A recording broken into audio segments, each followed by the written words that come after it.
by 4.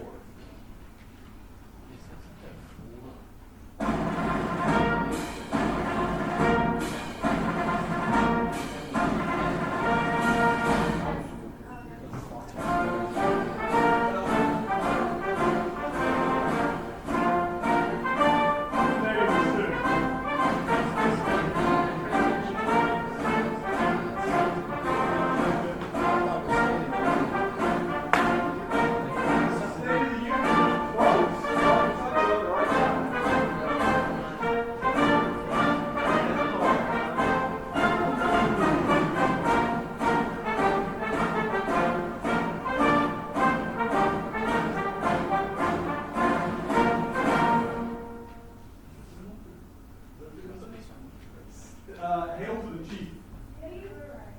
Oh, did you get it? Hail to the chief, whatever you, John Philip Sousa. whenever the president walks into a room, they'll play. Tenure as leader from 1880 to 1892. That, come It was during on, this you. during the Dang. the March. What's poppin', Well-deserved nickname. How y'all doing?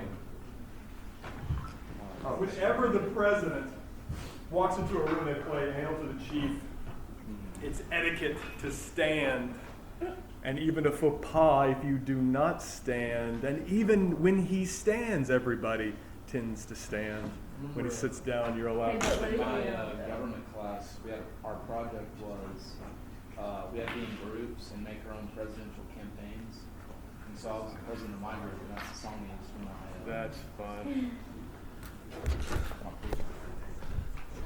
Everybody say hey to the online class. Come on, give them The online class? some friendliness. They're watching us right now? Well, no, we're recording it, so I can edit that out. I can pipe in some fake cheering from you guys, maybe some fake hands waving really hard. And if last time we talked about Congress, and we talked about kind of the focus of our ire, and we talked about how they're not as popular as lice and cockroaches, right? Remember that slide? And I don't know if we ever got down to the nitty-gritty of what's going on there, why 9 out of 10 Americans will say they're not very pleased with what Congress is doing. They have an unfavorable rating. Well, we can find specific presidents to have unfavorable ratings too, but we're talking today about the presidency. Is it just me, or doesn't even fit in the slide? Or are we talking about, check me on this, the most powerful figure on the planet? Yeah, pretty much. I feel like it was at one point, not anymore. Who is now? I think right now it's pretty evenly split between the 3 branches. I think, yeah. Do you think the Speaker of the House, Paul Ryan, could go over to Cambodia and people would say, it's Paul Ryan? Well, no, but I think that doesn't have to do with power. I think that's to do with more publicity. More people know about the president than they do. It's sexy. It's not. It's, Yeah. Yeah, if you're talking about a A guy term you didn't think you were going to hear today, You're president talking and about sexy. a Going guy Donald Trump is- who's oh. in charge of one of the most powerful military powers on the planet. If there's somebody that's more powerful than the President of the United States, tell me who that is. Vladimir Putin. Putin. Dang it, I knew somebody was going to say Putin. He's got a third of the economy. He's got 40% of the population. He doesn't have any friends. How many allies does Russia have worldwide? You can count them on 2 hands, right? WikiLeaks. Trump, we could count the United States as Yeah. one now, maybe. WikiLeaks. I mean, Putin, I guess he can tinker with elections, but did he throw any of them? That's still a super big question. People say Putin, and he has clearly risen in power over the past decade. There's no doubt about that. He's still leader of a country that is drowning in inflation, is probably the sickliest country on the planet, right? Their average life expectancy is just terrible. They're dwindling. Their population is shrink. I don't know. There's another person I was thinking of. You're talking about the guy from North Korea. Kim Jong-un. Hey, I'm not talking about that guy. I'm not He has a nuclear When's weapon, he- and that is not to be trifled with. He you know, he's got a scary tool there, but he doesn't have any friends, and I don't think he Are you could. trying to talk about Great Britain? No way. I didn't think so. No. Who else is Trying to say my powerful? index card. Come I don't on. know. There's 1.2 billion. China. Is that now? India. Even Xi is not. I don't even think he's in the top 5. Would it be India has a lot of people, but can anybody name the prime minister of India? There's a prime minister.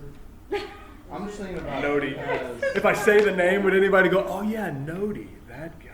He's one of the top." Oh, UN General. What's the name? Attorney General. Come on, you people are hurting my feelings. Have we got no Catholic brothers and sisters in here? The Pope. Pope? Saint Francis. There's 1.2 billion Catholics on the planet. That's bigger than China. That's bigger than India. That makes sense, but I wouldn't think I know. I was just thinking of. I kind of thought a lot agree of that- people did Because like you him have now. to Like, a lot of people liked him president before, but now they don't like is him. in charge of a country that has one of the biggest military powers Right. on the planet, and like Right? whose currency is most commonly used. So although presidential ratings are low and we kind of balk at saying, really, most powerful guy on the planet?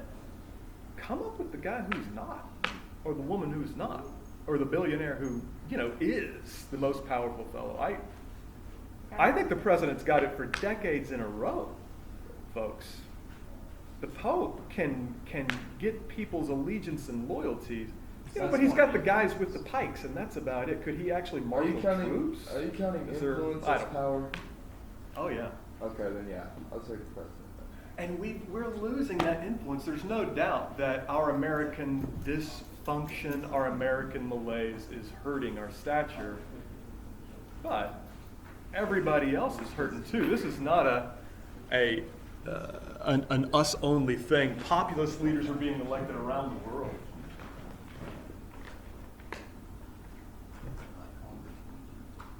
Which begs the question.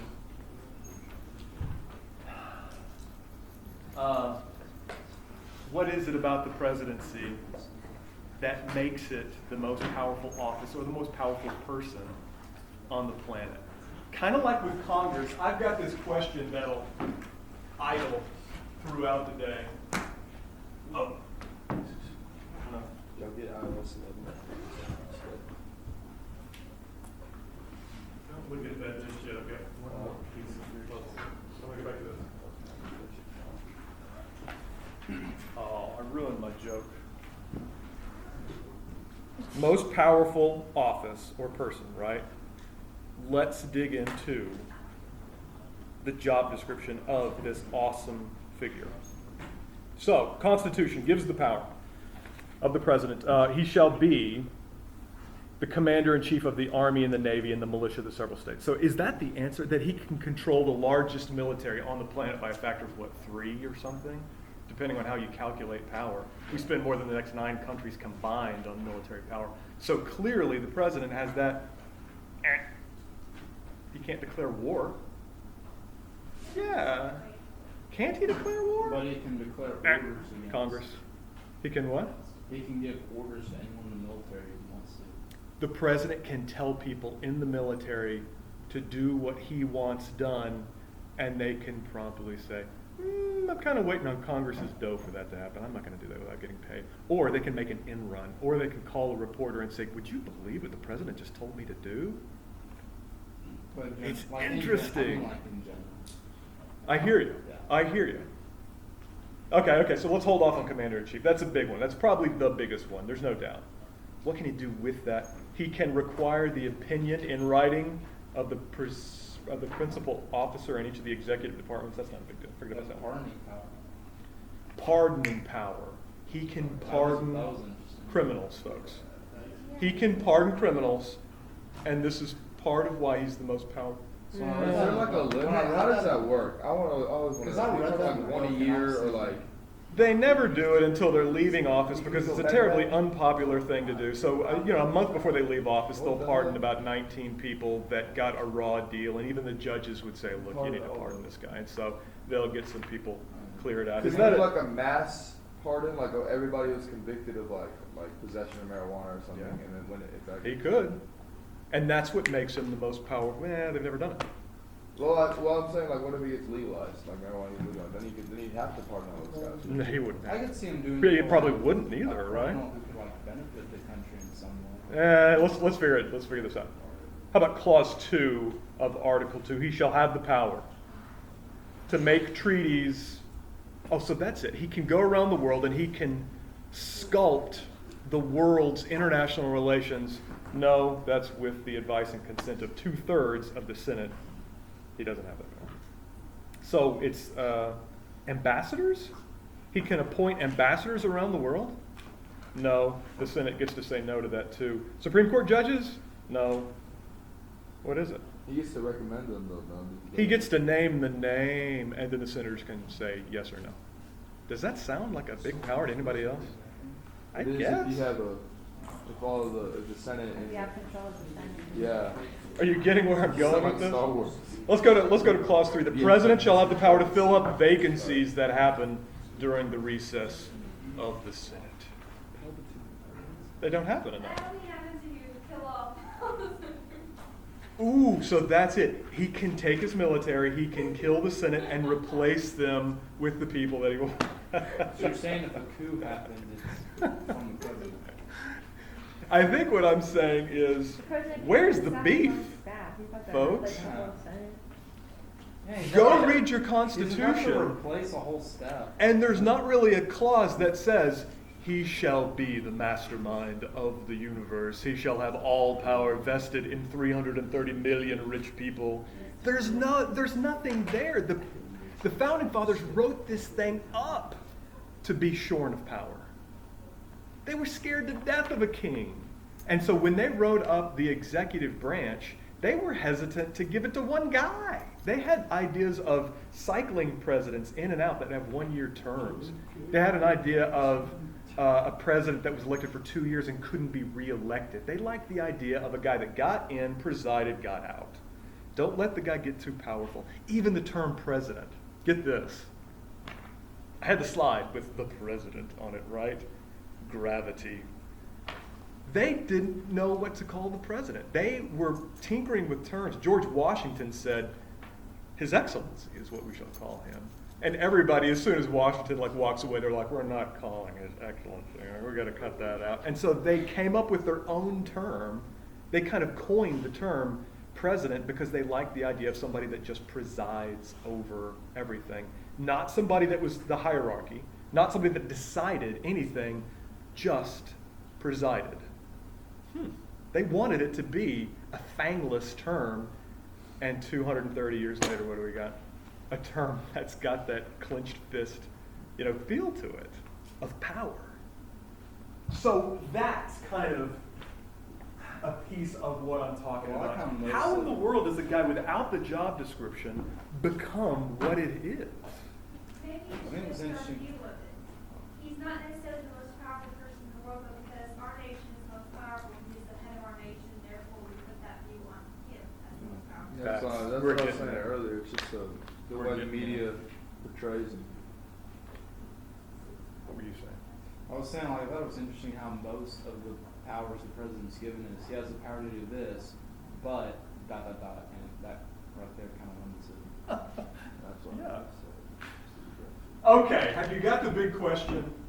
We've got a position that was written to be a little on the meek side, not have much ability. They wanted the president to be able to work outside of our borders pretty quick, pretty nimbly, but once we're talking about domestic anything, they wanted the Congress to be vastly where the energy was, where the ideas were, and to have quite a bit of power over this president because they weren't fools. They knew Sierra's point was going to be true.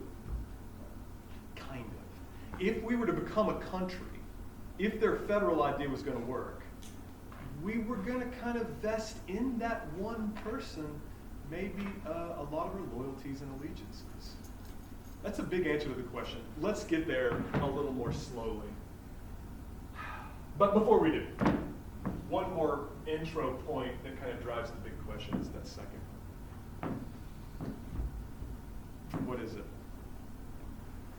You've got these two positions, head of state, head of government, and to you, they're synonymous because you're Americans. People in France, they'd be synonymous too. Elsewhere, not so. In England, am I gonna blank on her name now? Theresa May. Theresa May is over in the corner hashing out legislation, knocking heads, making threats, and if you were to look at her at any given moment, she's trying to wash the blood off her hands because there's lots of people ticked off at what she's doing. That's the head of government. But then you look at the Queen. The Queen's the head of state. The Queen of Britain has no blood on her hands. She's at the elementary school patting kids on the head, and British folks are just like, hey, there's the Queen Mother, right on. She gives the speeches at Oxford and Cambridge when they graduate, and everybody's cheering and loving it. And if she were to ever go to Parliament and say, well, there's something important that we need to do now, they'd say, oh, it's the Queen Mother. Everybody, a round of applause for the Queen Mother. Let me show you the exit door, Queen, please. This way. But there's something important that we should do. We've got that under control. We haven't listened to you in 300 years. We're probably not going to start now. Why don't you find a way over here? Germany has a chancellor who does not have abilities, but is a wonderful figurehead.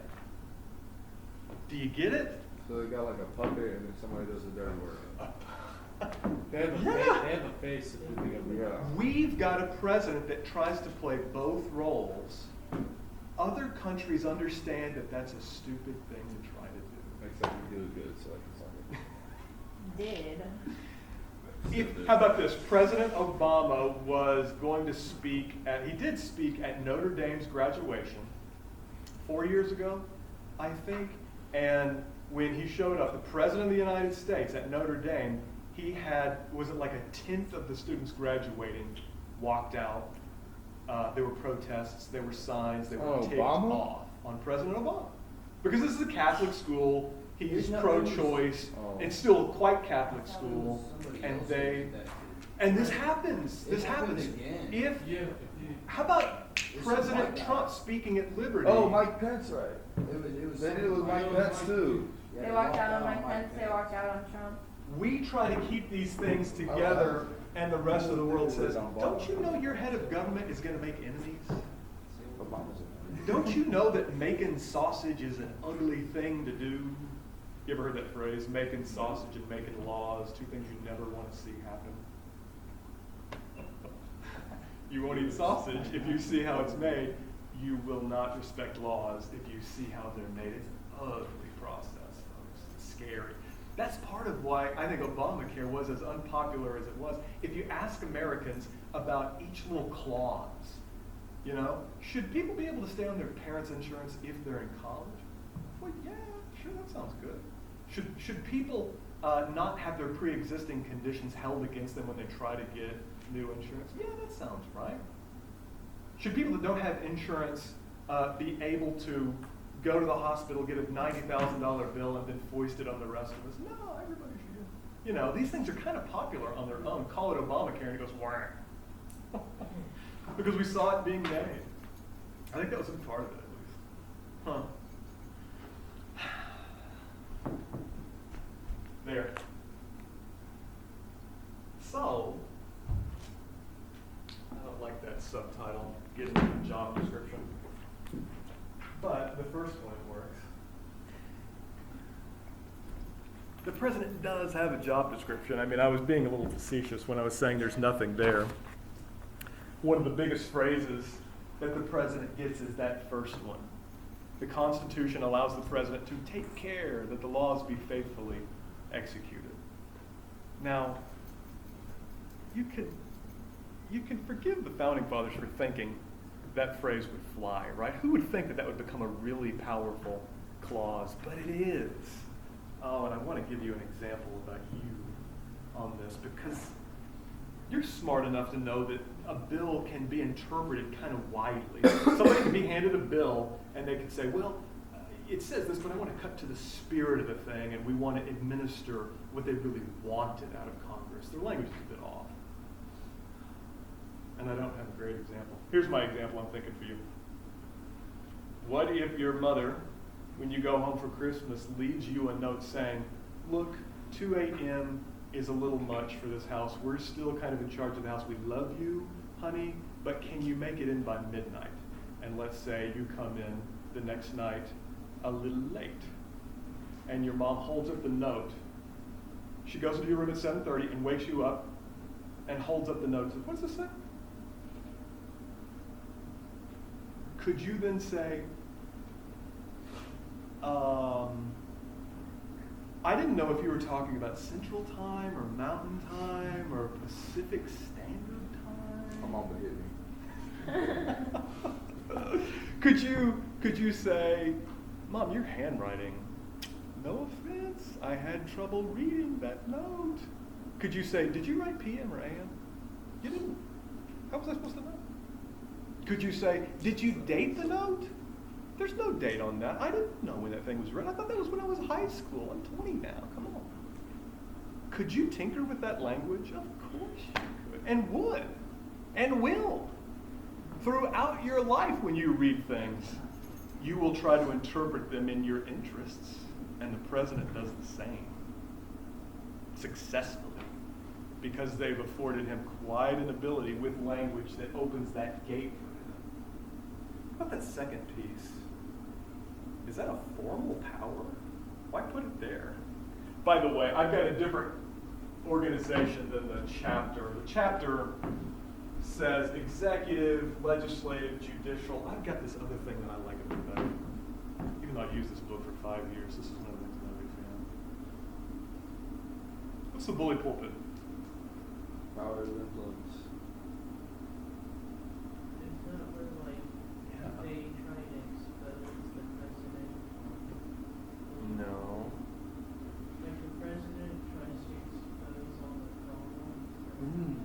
Now you're getting closer. I remember. Yeah, Russell has a piece of it. Lydia has a piece of it.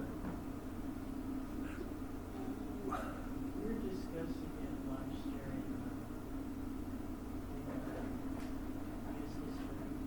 in If our representative, Mike Conaway, had something important to tell the country, I mean, he could try. If the president has something to tell the country, right? All the cameras click on, and 45 different reporters show up firsthand. It's something like Sierra's point that the president is that presider, has the pulpit where everybody listens and everybody else does not have that pulpit, does not have that seat of power. The State of the Union is when we all listen to the president. He gets to frame the discussion, frame the questions, lay out legislation he'd like to see passed. Senators can't, congressmen can't, the richest guy on the planet can't. You know what I mean? How many reporters and cameras would click on if, anybody know who this is? Is it Mexico's Carlos Slim? Look this up, laptop people. Carlos Slim, or Bill Gates is up there in the top 5 still, right? 80 billion. Ooh. Are you talking about richest people? Richest person on the planet. It was the Amazon guy. And then, Bezos? Yeah, him and Bill Gates. You know who it might be? Who it might be because of black market. We don't have an exact peg on it, but Vladimir Putin has found a way to extort from his own country dozens of billions of dollars. A country that's having trouble meeting caloric intake. He has become a $30 billion heir or something.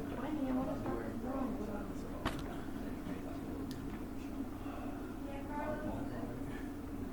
He's a telecom guy in Mexico. Carlos is 3, I think. I don't know. Would anybody be all that interested in hearing what he had to say? It might make front page news. I don't know. Maybe not.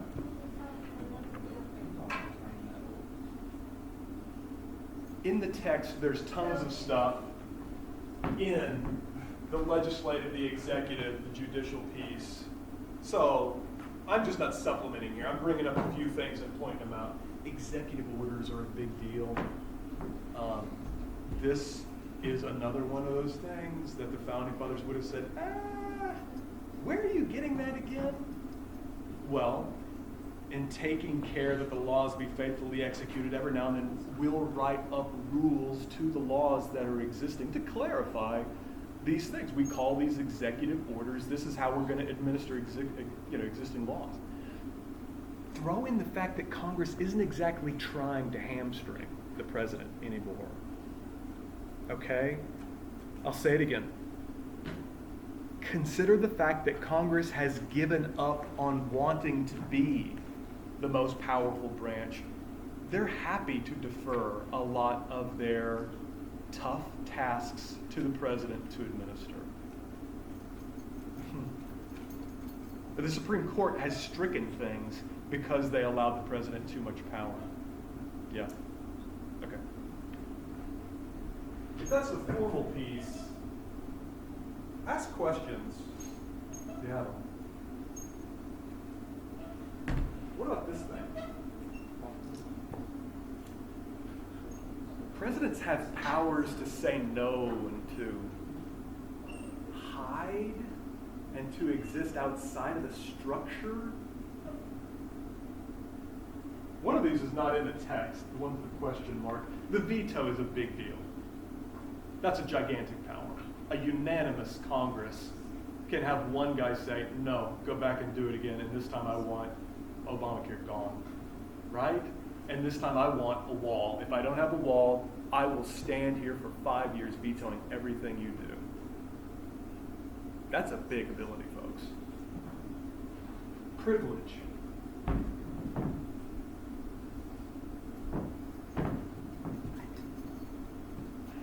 This was ruined by Nixon. There was the existing idea that presidents can, what is the word? I'm mixing it up with the next one.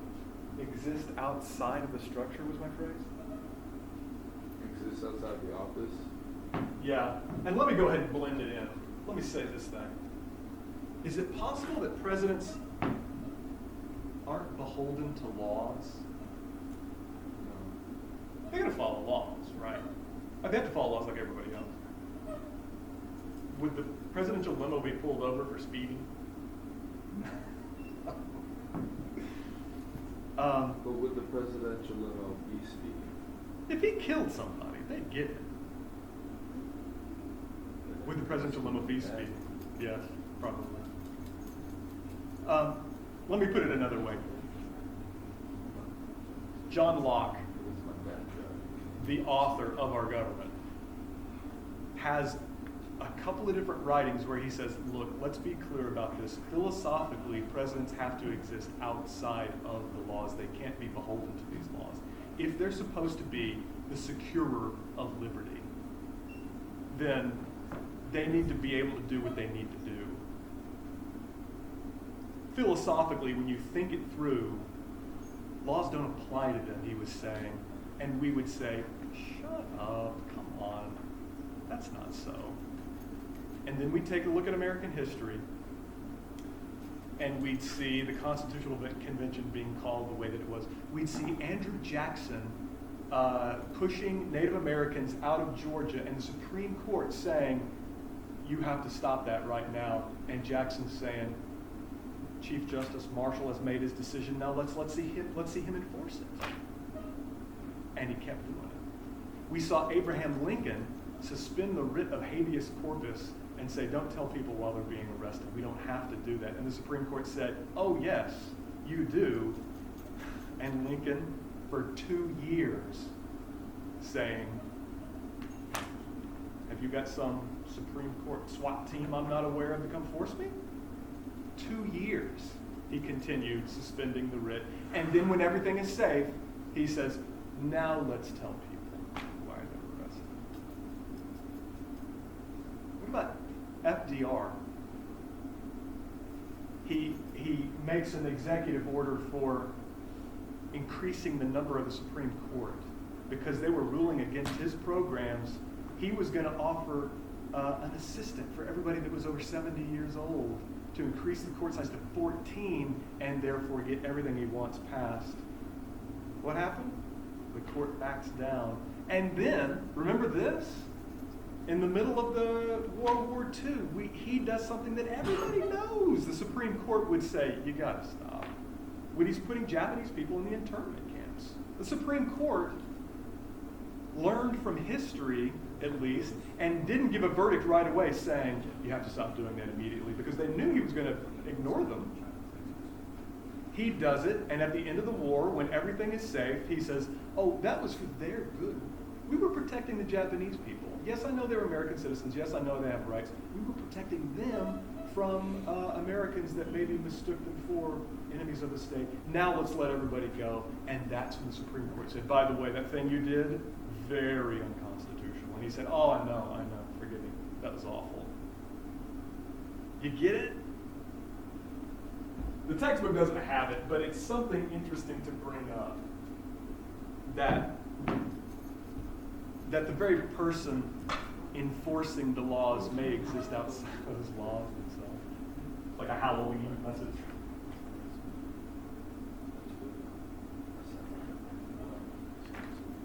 Ask questions if you have.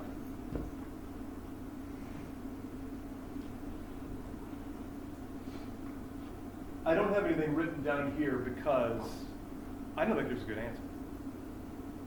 That's one of the reasons I like driving the class with the question, because it teaches us something about the presidency in a college level way. I'm not telling you facts to memorize. I'm instead kind of jarring that frontal lobe. I'm getting the gray matter churning, hopefully, on, why does the presidency seem so radically powerful worldwide? Let me throw it out there to you. Sierra started it. You want me to paraphrase you, or you want to give it another? You can paraphrase. Here's what I heard, at least. We're 330 million people.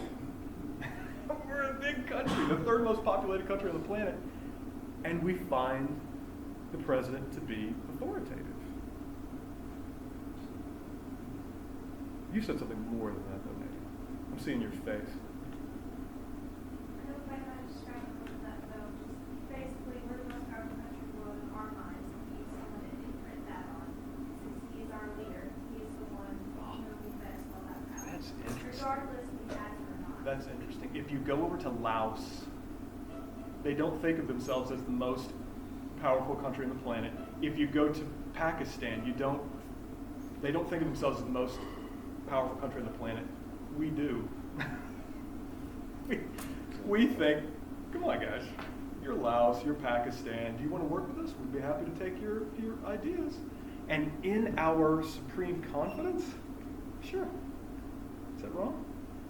We give all of our loyalty and allegiance to one guy. He's imbued with 330 million very confident people, very educated people, very healthy people, very capable people, very rich people. We're the richest country that's ever been. Make no mistake about this, folks. The poorest tenth of America is richer than the average person in, 2/3 of the world? You know, you don't feel rich, but how about this? The fact that you can pick up a novel and read it, economists would say, puts you in the top 1% richest on the planet.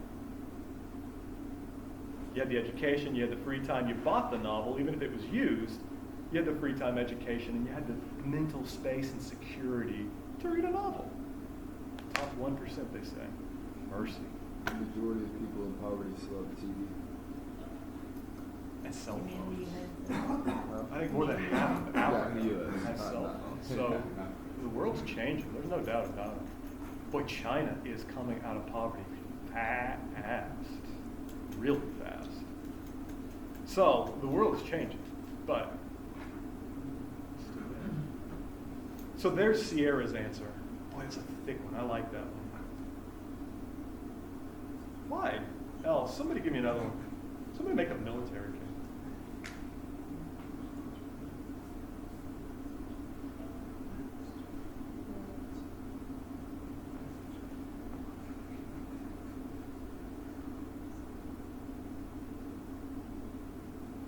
Somebody answer that question. Why? Just give a shot. There's no right answer. Why is the president as powerful as the president is? I feel like the big part is like you said, there's no one else. That's We fine. let it, people let it, Yeah. because like you say, or like it's stated, people can go against him, but no one does, they just, I guess if they did, and that he's just. That's hilarious. this. I thought that was kind of a throwaway line I was offering up. But you guys are saying, you've got this country with gigantic military, gigantic resources, gigantic economy. Who's going to challenge that? Everybody could literally turn on- Begrudgingly, we say, well, it's the president. Yeah. Well, you have to think about that guy presides over all of that. Even people that do not like President Trump, do not like President Obama, agree that they were the president and they had the authority of the office. We willingly give that over, which raises kind of an interesting question. What if we decided, what if the president did something so awful that, let's say, 90% of Americans said, okay, you don't have it anymore. Your authority is being revoked. I'm turning away. I'm not giving my allegiance, my loyalty to 1600 Pennsylvania Avenue. Did I get the address right? I Is it think- Massachusetts I think Avenue? people do that anyway. Not 90%, but a lot of people just. A lot of people Okay. have turned and said he's not my president anymore. But what if 90% of the country? You say not my president. People say not my president.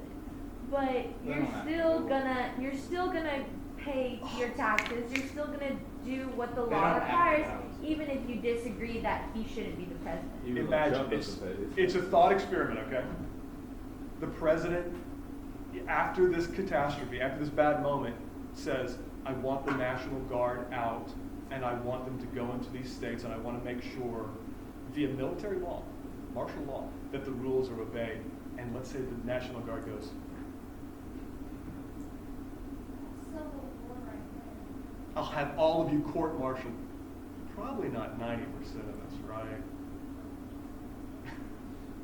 Then that would be like a dictator type deal, and that's not. Well, it'd be the lack of a dictator. That's If he where the didn't have second the ability to amendment give comes people what he wanted to do, is it possible that the American people are propping this up with simple, you've got my allegiance and loyalty until you don't? It's like an If I understood revoke that- deal. Are we talking about the extremes here, like tyranny, like full-on government tyranny? Because that's literally what the Second Amendment is for. It's just that happens if a full-on government, like if Trump busts to Hitler and starts invading other countries and stuff like that, and we disapprove, that's literally what the Second Amendment is for. I think I'm saying, what if Trump couldn't even get the apparatus to move? What if Congress, Yeah, he's asking like if he Turn. lost his power. the military Oh. turn, the police His turn, what if understood the power that teachers we turn? grant to him. Well, then Park that's just, rangers that's turn. just exercising the power of checks and balances and separated powers. Now you're relying on legislative and judicial branches. That's what I'm saying. Like everybody likes to say, like Trump's so powerful, but or the president's spot is so powerful, but Obama literally couldn't do anything in his second term because everything he wanted to do was denied him in Most. both office or in whatever office in the Senate and crap. Legislative. Most presidents. I'm not that well It versed. shows on the graph that after there, well, he went back up after Obama went back up. You often see that bump on a second term. Whenever guys get second terms, they get a bit of a bump. But it's like clockwork that presidents will come in with approval ratings that are high and will just grow to familiar contempt. Oh, would you get it done, man? And then a new guy comes in, yay, he's made all the promises. He made 45 different promises. He's going to work. And then the first 100 days, they pass 3 things, and then they get mired down. Because he get gridlocked. He expects too much. They can only do so I know. many things that we expect them to fix the entire world's problems.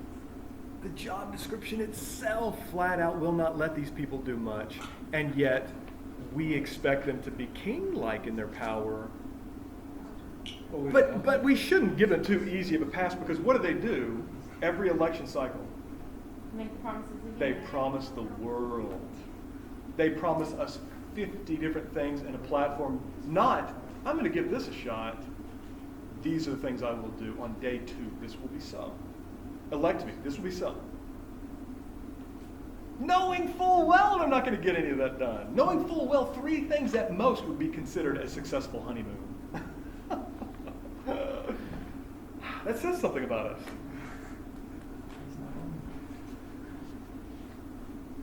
Okay. I don't want to leave that thought experiment just yet. See if you can get it down.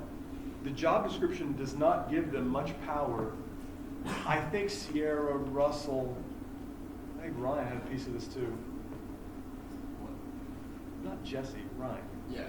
Ryan, that our loyalty, our allegiance, our behind the president, being the country we are, is what gives them that power.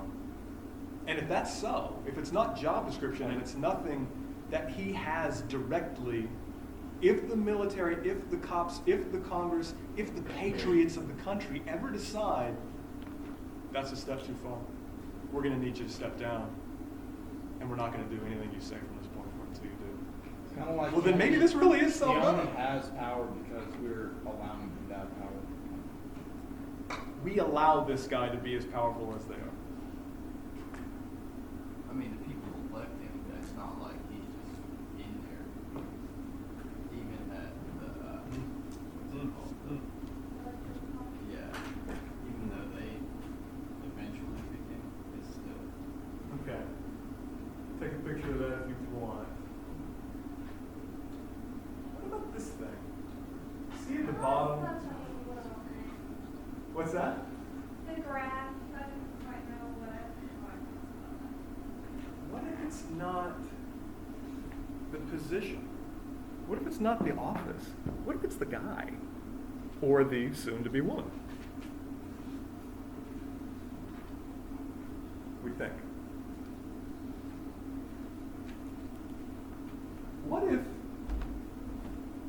What if we're making a mistake when we think presidents are always powerful? Barbara would say, oh, come on. Read your American history. There have been tons of presidents that fumbled the ball pretty completely. And I think I see a pattern that could not be simpler. I mean, this is like elementary school simple. What if positive, active presidents seem to get a heck of a lot of stuff done? Negative, passive folks, less so. Negative, active are pretty flawed. Passive, but optimistic guys, they're pretty flawed. Is it possible it's just as simple as that? It's a pretty cool book. He makes a persuasive case. But I think a lot of people would say, you're getting kind of picky with those presidents. It looks like you're being a bit subjective on who you put in that active, positive quadrant. That's what I'm saying. Yeah, but that book is a little. It's a cool book. It's one of those books from the outside. You get the theory and you're like, come on, really? Was it a coloring book the guy wrote? It's good. Kind of. And would it really be bad to have president be cooperative? We talked about how the parties are separated so much they won't cooperate. Is it really a bad thing to have someone who will work with them? Right. Well, I think that's kind of one of the cases he's making. People that don't sleep a lot and they're optimistic, they just kind of undergird a more active, functional democracy. He writes things like Reagan slept 11 hours a day. And even then, Reagan had a small group of people that everything was funneled through. He didn't want to have people running in all the time, running out all the time, arguing in front of them all the time. FDR did. FDR kind of had this open door, and he had people come in and debate things. He had this big wagon wheel structure around him that this guy says was helpful. It sussed out a lot of things. Reagan kind of had a blind spot because he picked 3 people and said everything come through there, and those guys were subjective and they didn't let everything come through. Kennedy could be held guilty of that, though. Maybe it's not that simple. Fred Greenstein has the idea that no, come on. It's not that simple. It looks like there are political skills. It's still a person, but it looks like presidents that have good communicating skills, they're organized, they've got the ability to get others to do what they want them to do. They like picking up the phone and saying, I heard you were going to vote no on this bill. Come on, what's the deal? Look, meet me at noon, lunch, game of chess afterward. I think I can get you on this. Oh, I can keep going on that. But not just that.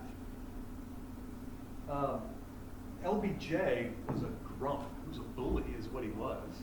He could get that done. He was a majority leader of the Senate, and he got things passed, but at the cost of burning bridges and making people scared to deal with them. So all these things come into play, says Greenstein. Whenever presidents don't have them, you'll see a less powerful president. Whenever they have more of these things, batten down the hatches. You're about to have an active presidency that's good for the country.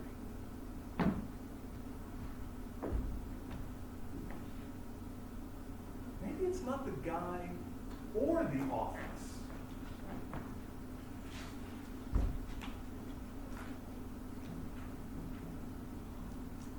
Stephen Skowronek says, there are national moments. We were becoming a federal country. Oh, no, we're not. We're kind of anti-federalist, states' rights. We're a democracy with a small d. We're free market. We're Keynesian. Where government can help us out. And in all of these moods, these national eras, there are presidents that either embody the thing or they go against it. And if they come in at the right time, they foreshadow the next move. That's FDR, that's Lincoln, and then you know the others. Washington being the first. You get it? Here's a graphic of the same thing.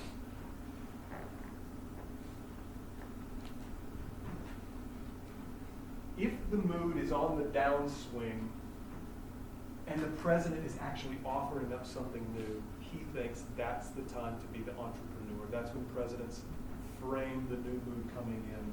That's when we see our big, powerful, era-setting presidents.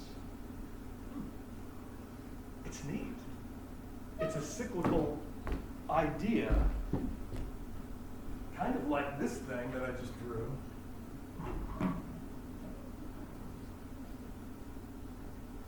I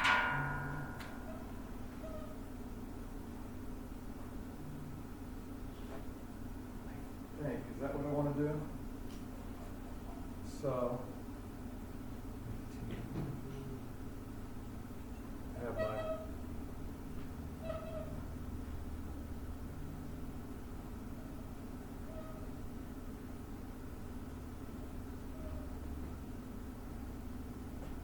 when did the important presidents hit?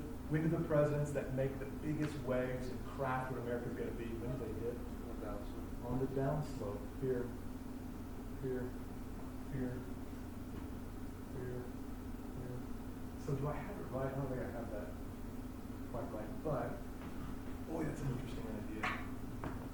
And these guys are writing books that if you read them, at the end of it, it's hard not to be totally persuaded. But notice that they all conflict. Welcome to college. What's the answer? These are good answers. There's a lot of wisdom in what they're talking about. Even though they conflict, can they both be right? Maybe. Maybe.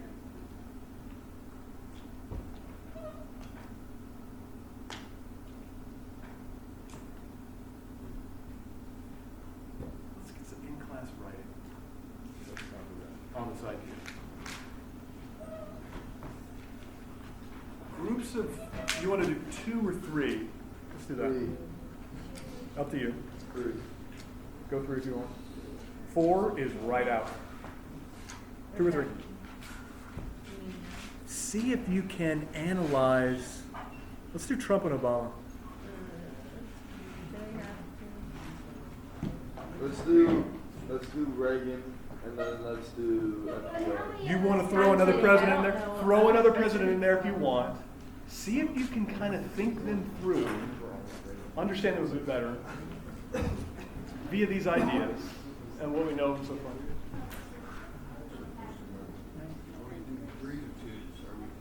Up to you. I'm sorry, what? Are you part of the committee or? Could you repeat your?